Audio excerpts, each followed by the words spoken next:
পরবর্তীতে আপনার ভোলাহাট, দমস্তাপুর, নবাবগঞ্জ, শিবগঞ্জ এই অববাহিকার কৃষি জমিতে আমরা সেচের পানি দেব। এবং নির্বাচন শেষ হোক, আমি উনকে বলেছি, স্বাধীন ভাইকে বলছি, এই মহানন্দার অববাহিকার যে সমস্ত ইউনিয়নগুলো অবস্থিত, প্রত্যেক ইউনিয়নে পাবলিক হেলথ থেকে, জনস্বাস্থ্য ডিপার্টমেন্ট থেকে ওয়াটার ট্রিটমেন্ট প্ল্যান্ট নির্মাণ করে আমরা সুপেয় পানি প্রত্যেকটা ইউনিয়নে সরবরাহের ব্যবস্থা করব। খালি আপনারা জায়গা দিবেন, আর বাদ বাকি 3, 4, 5, 10 কোটি টাকা যা খরচ হয় ডিপার্টমেন্ট প্রকল্প বরাদ্দ হয়ে আছে। জায়গাও আপনাকে আমি বলেছি, তুমি জায়গা দাও, তোমার ভোলাহাট থেকে নাচল পর্যন্ত যেখানে যেখানে জায়গা দিবা সবগুলোতে ওয়াটার ট্রিটমেন্ট প্ল্যান্ট করে দেবেন সব। চাঁপাইনবাবগঞ্জে আমরা মোটামুটি ভাবে অধিকাংশ এলাকা আমরা বিভিন্ন সেচ প্রকল্পের মাধ্যমে সবুজায়ন করে ফেলেছি। বরেন্দ্র থেকে প্রায় 1200 কোটি টাকার প্রকল্প আগামী বছর অনুমোদন করাবো। সার্ভে হচ্ছে আপনাদের এলাকায়, IWM থেকে টিম এসে তারা সার্ভে করছে। মহানন্দার পানি আমরা এই নাচল হয়ে, আড্ডা হয়ে, নিয়ামতপুর, পোরশাই সব জায়গায় যাবে এবং এই সমস্ত এলাকা বাংলাদেশের মধ্যে চাঁপাইনবাবগঞ্জ থাকবে কৃষিতে সবচেয়ে উন্নত। এই অঞ্চলের যতগুলো খাড়ি, যতগুলো বিল, যতগুলো খাল আছে, 2-3টা প্রকল্প অনুমোদন করিয়েছি। এই সব প্রকল্প দিয়ে সমস্ত খালগুলো, খাড়িগুলো খনন করব, শুষ্ক মৌসুমে পানি রাখবো। তার মধ্য দিয়ে পানির সমস্যা আপনাদের থাকবে না ইনশাল্লাহ কৃষিকাজে, এবং আপনাদের খাওয়ার পানির কাজে আপনারা পাবেন। আপনারা এলাকার রাস্তাঘাটগুলোর ক্ষেত্রে আমাদের রহনপুর থেকে, নাচল থেকে আপনার মোটামুটি আমরা হয়ে নবাবগঞ্জ, গোদাগাড়ি রাস্তাগুলো মোটামুটি ভালো হয়েছে, কিন্তু দমস্তাপুর আমাদের শিবগঞ্জের সোনা মসজিদ রোড ওয়াইডেনিং হচ্ছে, আমরা এটা 4 লেন করবো ইনশাল্লাহ আগামী দিনে বিএনপি ক্ষমতা আসলে। ওটা বিএনপির সময় করা। শাহজাহান ভাই যখন 91 এমপি ছিল তখনই ওই সময় সোনা মসজিদ স্থলবন্দর, আর ওই সময় আপনার ওই রাস্তাগুলো করা হয়েছে ইনশাল্লাহ। আমাকে আমিনুল বলেছে, ভাই আমার 2টা রাস্তা খুব খারাপ হয়ে আছে, তার মধ্যে একটা হচ্ছে রহনপুর ভোলাহাট। ইনশাল্লাহ রহনপুর ভোলাহাট রাস্তা প্রকল্পভুক্ত হয়েছে, আগামী বছর ইনশাল্লাহ আমরা কাজ শুরু করব। আপনার রহনপুর থেকে আলীনগর বেলি ব্রিজ যেটা আছে, ওই রাস্তাটা বেলি ব্রিজ থাকবে না, ওইখানে আপনার RCC গার্ডার ব্রিজ করে দিয়ে ওই রাস্তা প্রকল্প অনুমোদন করানো হয়েছে। এগুলো সব কিন্তু আমিনুল আমাকে তথ্য দিয়েছে, বলছে ঠিক আছে, আমার তো রাস্তার সমস্যা নাই। আমি আর শিবগঞ্জের বাইপাস করার চেষ্টা করছি 1200 কোটি টাকা দিয়ে, নয়াগড়ার পর একটা ব্রিজ করে নগর শহর দিয়ে না সোনা মসজিদের সাথে একটা বাইপাস কানেক্টিং রোড, সেটা এখন ফিজিবিলিটি স্টাডি হয়ে গেছে, প্রকল্প এখন অনুমোদনের অপেক্ষা আছে। ইনশাল্লাহ ওটাও একটা রাস্তা হবে। চাঁপাইনবাবগঞ্জ জেলা বাংলাদেশের মধ্যে সর্বক্ষেত্রে আমরা উন্নত অগ্রসর জায়গায় নিয়ে যেতে চাই। নাচল থেকে দমস্তাপুর যাওয়ার একটা ভিতরে রাস্তা আছে, সড়কের মনে হয়, সেই রাস্তাটা খারাপ অবস্থা, সেটাও ইনশাল্লাহ প্রশস্ত করে মেরামত করে দেওয়া হবে ইনশাল্লাহ, তাহলে আপনাদের যাতায়াত ব্যবস্থা ভালো হবে। এছাড়াও স্থানীয় সরকার LGB কর্তৃক আপনাদের অনেকগুলো রাস্তাঘাট মেরামত হচ্ছে, টেন্ডার হয়েছে, আরো কিছু কাজ হবে ইনশাল্লাহ। তাতে খুশি তো নাকি? তার আমিনুলকে ছাড়া কাউকে ভোট দিবে ভাববেন? হ্যাঁ, আমিনুল কি আপনাকে টাকা দিয়ে ভোট কিনে লাই? আপনার স্বতঃস্ফূর্তভাবে ভোট দেন, তাই না? ইনশাল্লাহ আমরা যারা বিএনপি করি, জিয়াউর রহমানের দল করি, গরিব মানুষের দল হচ্ছে বিএনপি। সুবিধাবাদীদের দল বিএনপি নয়। সুবিধাবাদীরা কিছুক্ষণের জন্য সময় নিয়ে আসলো, পরে দেখবেন যে ওরা জায়গা মতো আবার সুবিধা নিতে চলে যায়। আর যারা খেটে খাওয়া গরিব মানুষ, কপাটা মানুষ, তারাই হচ্ছে আমাদের জিয়াউর রহমানের দল, তারাই হচ্ছে খালেদা জিয়ার দল, তারাই হচ্ছে তারেক রহমানের দল, তারাই হচ্ছে আমাদের দল। ঠিক আছে? ইনশাল্লাহ ইনশাল্লাহ আজকের এই সমাবেশ দিয়ে প্রমাণ হয়েছে যে আমরা ভারতের এই একতরফা পানি প্রত্যাহারের বিরুদ্ধে ঐক্যবদ্ধ হচ্ছে। ঠিক আছে না? আমরা আরো দুর্বাস ঐক্যবদ্ধ হব, এবং যার মধ্য দিয়ে আমরা বাংলাদেশের এই পানি সংকট থেকে গোটা দেশকে আমরা বাঁচাবো। আমরা নবাবগঞ্জ থেকে শুরু করেছি, 15 তারিখের পর আমরা রোড মার্চ করে এইখান থেকে আপনার নাটোর, রাজশাহী হয়ে আমরা পাকশিতে গিয়ে সমাবেশ করব। প্রয়োজনে আমরা যশোর, কুষ্টিয়া, বাগুড়া, ফরিদপুর, ওইদিকে আমরা নির্বাচনের পরে, যেহেতু তফসিল হয়ে যাবে, আমরা নির্বাচনের পরও এই কর্মসূচি আমরা অব্যাহত রাখবো। ভারত পানিও দিবে না, আবার ভারত ব্যারেজ করতেও বাধা দেয়, চিন্তা করে। সুতরাং ভারতের আমাদের প্রতি কর্তৃত্ব মড়লগিরি করবে, এইটি বাংলাদেশের মুক্তিযুদ্ধের মধ্যে দিয়ে অর্জিত স্বাধীন দেশ, এটি কোনোদিন মেনে নিবে না, নিবে না, নিবে না। ভারতকে সবসময় আমরা বলতাম, আওয়ামী লীগ বিশেষ করে বলতো, ভারত আমাদের বন্ধু দেশ, মুক্তিযুদ্ধের সময় আমাদের আশ্রয় দিয়েছে, স্বাধীনতার সময় আমাদের সাহায্য করেছে, সম্পূর্ণ ভারত নিজেদের স্বার্থে করেছে। সেটা বেরিয়ে পড়ছে। তাই না? তাই হতো ভারত যদি আমাদের বন্ধু দেশ হতো, তাহলে আমাদের এই অভিন্ন সমস্যাগুলো সমাধান এই 50 বছর সে করত। আর আমাদের এখন যারা গণদুষ্পন, যারা বাংলাদেশে গণহত্যা চালিয়েছে, বিনা ভোটে ক্ষমতায় থেকেছে, একমাত্র গোটা পৃথিবীর মধ্যে ভারত তাদেরকে সমর্থন দিয়েছে। ঠিক না? বেরিয়ে বলছি। এবং এখন একমাত্র এই গণদুষ্কর্মীকে ভারত সব আশ্রয় দিয়েছে। ঠিক না বেরিয়ে? আমরা শেখ হাসিনাকে ফেরত চাই, আমরা বিচার করতে চাই, একেবারে ন্যায় বিচার করতে চাই। বিচারের মধ্যে তার যদি ফাঁসি হয় হবে নাকি ভাই? আমার তুমি এই হাজার হাজার লক্ষ লক্ষ মানুষকে তুমি গুলি করবা, মামলা দিবা, বিচার হত্যা করবা, গুম করবা, আইনের ঘর বানাবা, এটা কি মবের মূল্য পেয়েছ না তোমার বাপ দাদার জমিদারি পেয়েছ? এটা সুতরাং এমন একটা অদ্ভুত দল। দেখেন, শেখ মুজিব মারা গেছে, 32 নম্বর ধানমন্ডির বাড়িতে লাশ পড়ে থেকেছে সিঁড়িতে, ওর এমপিরা কেউ আর লাশটাও দেখতে যায়। তারা তখন ক্ষমতায় ছিল। মালিক বিল বলেছিল ফেরাউনের পতন হয়েছে, তৎকালীন স্পিকার এবং খন্দকার মোস্তাককে রাষ্ট্রপতি বানিয়ে দেশ শাসন শুরু করেছিল। আল্লাহর রহমতে শেখ মুজিবের ভাগ্যে জানা যাওয়া যেতে না। ঠিক না বেঠিক? আর দেখেন, আমাদের নেতা জিয়াউর রহমান মুক্তিযুদ্ধের ঘোষণা দিয়েছেন, ব্যারাকে ফিরে গেছেন। আবার যখন 15 আগস্ট শেখ মুজিব সপরিবারে নিহত হওয়ার পর দেশে একটা অস্থিতিশীল পরিস্থিতি তৈরি হয়েছে, আবার আল্লাহর রহমতে উনি 7ই নভেম্বর সিপাহী জনতার বিপ্লবের মধ্য দিয়ে ক্ষমতায় এসে অতি অল্প সময়ে দেশকে আন্তর্জাতিক বিশ্বে তলাবিহীন ঝুড়ির জায়গায় তলাযুক্ত ঝুড়িতে পরিণত করেছে। আন্তর্জাতিক বিশ্বে বাংলাদেশকে একটি গণতান্ত্রিক রাষ্ট্র হিসেবে প্রতিষ্ঠা করেছিল। ঠিক না বেঠিক বলছি?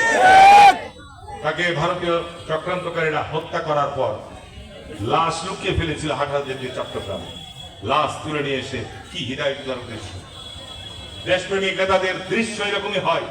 মারা গিয়েছেন, যে জানাজা হয়েছে পৃথিবীর ইতিহাসে এরকম বিরল ঘটনা, তাই না? এইটা জিয়াউর রহমানের কর্মের ফল। আমরা তার দল করি। বেগম খালেদা জিয়াকে দেখেন, অন্যায় ভাবে মামলা দিয়েছে, জেলখানায় রেখেছে, চেষ্টা করেছে, কিন্তু দেশের জনগণকে, দেশের মাটিকে ছেড়ে উনি যান নাই। কত চেষ্টা করেছে, কত মামলা দিয়ে তাকে হয়রানি করার চেষ্টা করেছে, চিকিৎসা পর্যন্ত বিদেশে করতে দেয়নি। তার পরিণতি কি হয়েছে?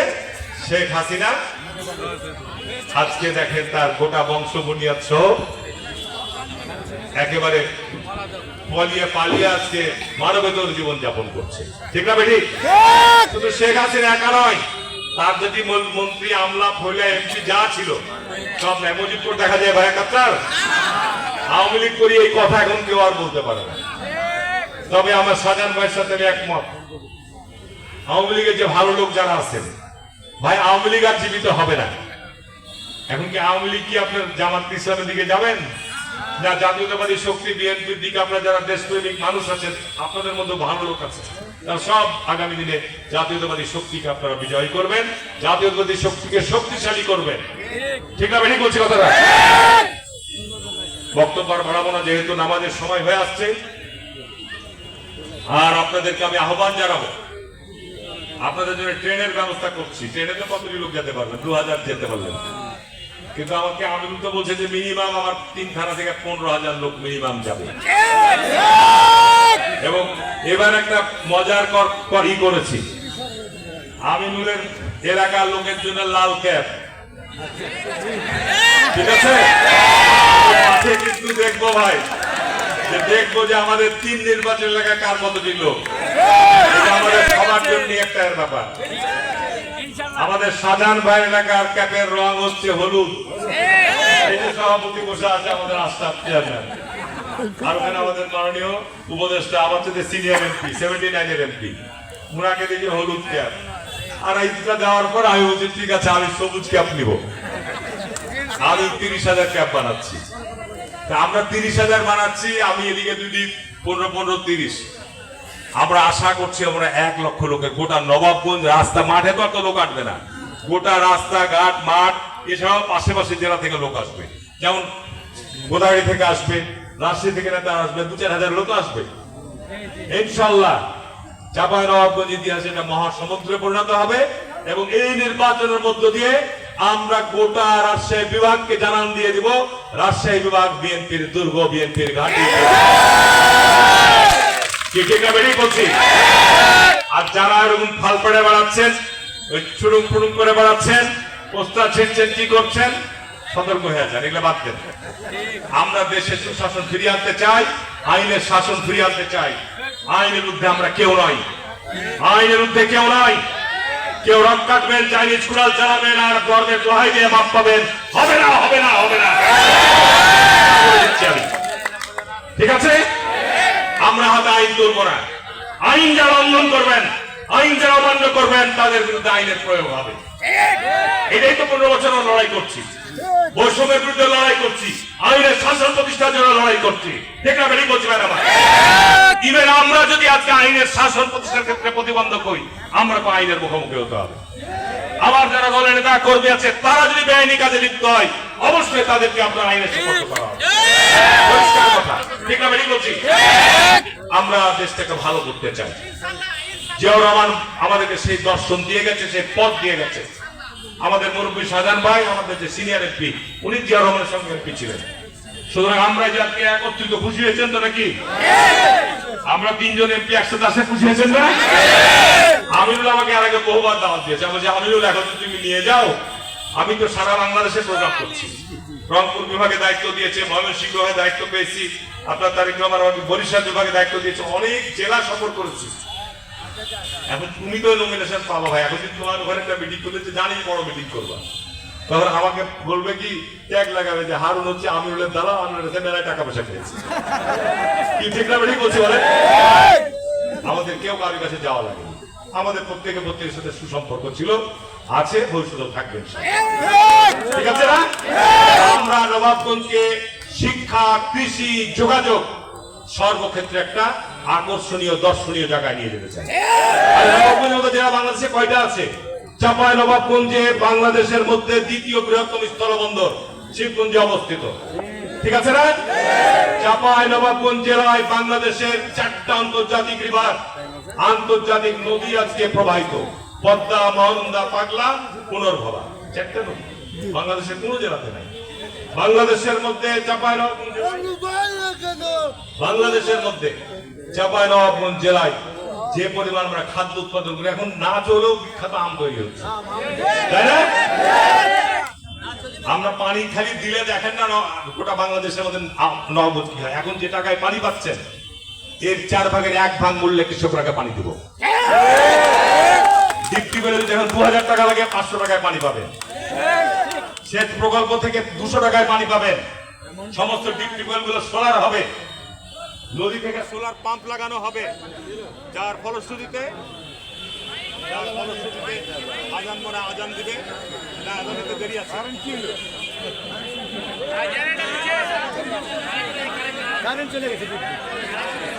একটু দাঁড়ান সবাই। যাই হোক, এখন আর বক্তব্য সময় শেষ।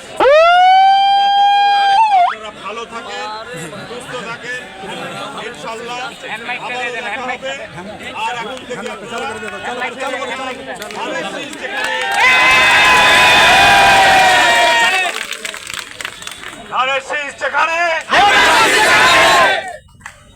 ভোট দিব কিসে?